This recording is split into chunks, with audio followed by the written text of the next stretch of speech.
চতুর্থ দিনে গড়িয়েছে Iran Israeli সংঘাত। ইসরায়েলি হামলার প্রতিশোধ নিতে একের পর এক পাল্টা আক্রমণ চালাচ্ছে তেহরান।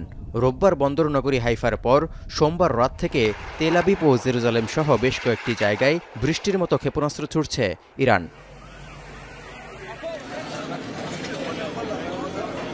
হাইফার তেল শোধনাগারেও আঘাত এনেছে ইরানের ক্ষেপণাস্ত্র। নজিরবিহীন হামলা অব্যাহত রয়েছে তেল আবিবেও।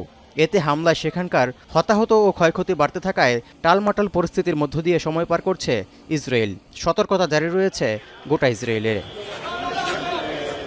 খোদ ইসরায়েলি সেনাপ্রধানও স্বীকার করেছেন, ইরানে হামলা চালালে পাল্টা আঘাত আসবে তা আগে থেকেই জানা ছিল তাদের। এমন পরিস্থিতিতে ইসরায়েলি জনগণকে সতর্ক থাকার আহ্বান জানিয়েছে আইডিএফ। বিশ্বমানের থার্মিক্স রড, সালাম স্টিল থার্মিক্স, দেশের একমাত্র থার্মিক্স রড। ההגנה על העורף שלנו היא חלק משמעותי במערכה. כפי שאמרתי לכם בתחילת הדרך, יהיו אירועים קשים. אנחנו נמצאים בעיצומו של אתגר שונה מזה שהורגלנו אליו. ידענו שיהיו מחירים. এর মধ্যে এক বিবৃতিতে আইআরজিসি জানিয়েছে, ইসরায়েলের গুরুত্বপূর্ণ স্থাপনাগুলো পুরোপুরি ধ্বংস না হওয়া পর্যন্ত সেগুলো লক্ষ্য করে হামলা অব্যাহত থাকবে। সংঘাতের সময় নিরাপত্তার দিক বিবেচনায় ফিলিস্তিনের অধিকৃত অঞ্চল এবং ইসরায়েলের গুরুত্বপূর্ণ এলাকা ছেড়ে যেতে সাধারণ ইসরায়েলিদের সতর্কও করেছে ইরান।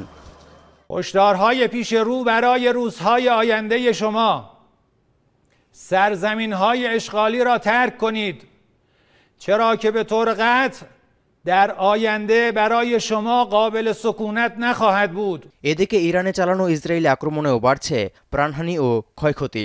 রোববারের হামলায় আইআরজিসির গোয়েন্দা প্রধান মোহাম্মদ কাজিমি ছাড়াও 2 জেনারেল নিহত হয়েছেন। এছাড়াও পররাষ্ট্র মন্ত্রণালয়ের ভবন ক্ষতিগ্রস্ত হয়েছে বলে জানিয়েছে তেহরান। এমন তীব্র সংঘাত উত্তেজনার মধ্যে ইসরায়েলের প্রধানমন্ত্রী বেনিয়ামিন নেতানিয়াহু বলেছেন, ইসরায়েলি বাহিনীর অভিযান ইরানের শাসক গোষ্ঠীর পরিবর্তন ডেকে আনতে পারে। ফক্স নিউজে দেয়া এক সাক্ষাৎকারে এমন মন্তব্য করেন তিনি। Could certainly be the result because the Iran regime is very weak. They certainly don't have the people. 80% of the people would throw these theological thugs out. And you know, the Persian people and the Jewish people have had an ancient friendship. Goes back to the times of Cyrus the Great. That could happen again.